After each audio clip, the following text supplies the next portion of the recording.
जय भीम, जय मीम।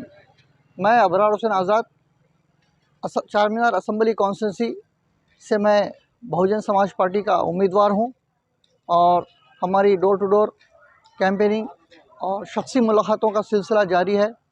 आवाम की तरफ से काफ़ी हिम्मत अफजाई की जा रही है। बहुजन समाज पार्टी को लोग कांशीराम के दौर से जानते हैं और कांशीराम साहब के दौर में बहुजन समाज पार्टी का जो ग्राउंड में वर्क हुआ था उसी का नतीजा है कि आवाम उसी वजह से हमको बहुत पॉजिटिव रिस्पॉन्ड कर रहे हैं।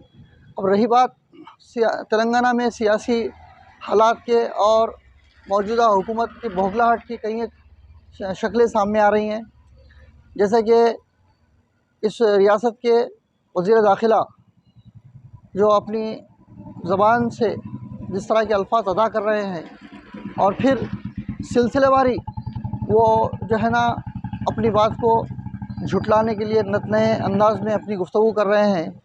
और एक इंटरव्यू को देते हुए ये बताया कि उन्होंने मेरे पुतले को जलाया, मुझे तो नहीं जलाया। तो आपको ये एहसास होना चाहिए कि आप एक मुसलमान हैं, आपको जलाया नहीं जाएगा, आपको दफनाया जाएगा। और कौम इतनी भी बेगैरत नहीं है कि एक मुसलमान को जलता हुआ देखेगी। ये एक इस्लामी नुक्ते नज़र से मैं ये बात को कर रहा हूँ।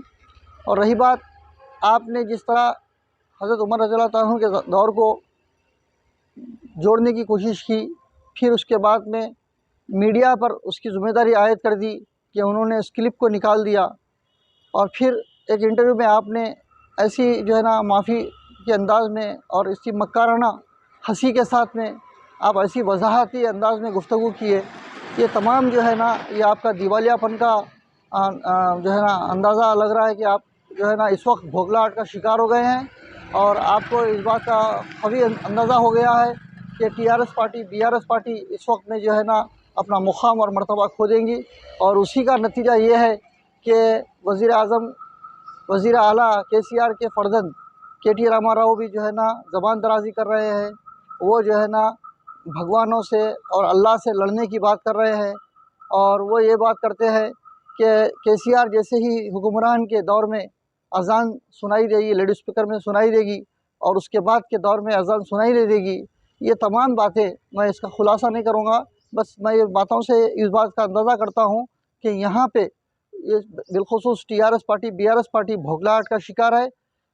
कागज़ नगर से आलमपुर तक और सूर्यापेट से ज़हीराबाद तक बहुजन समाज पार्टी की जो हवा चल रही है उसी हवा का नतीजा है कि ये लोग आज बिल्कुल बेबहरा हो गए हैं।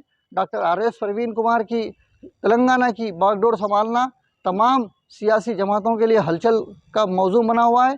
और फिर एक मौके पे कविता कल्वाकुंडला कविता कहती है कि मुसलमान एक कबूतर की तरह दाना डालो। तो ये तमाम बातों से और हरीश राव मुसलमानों को फ़कीर के लफ्ज़ से पुकारते हैं।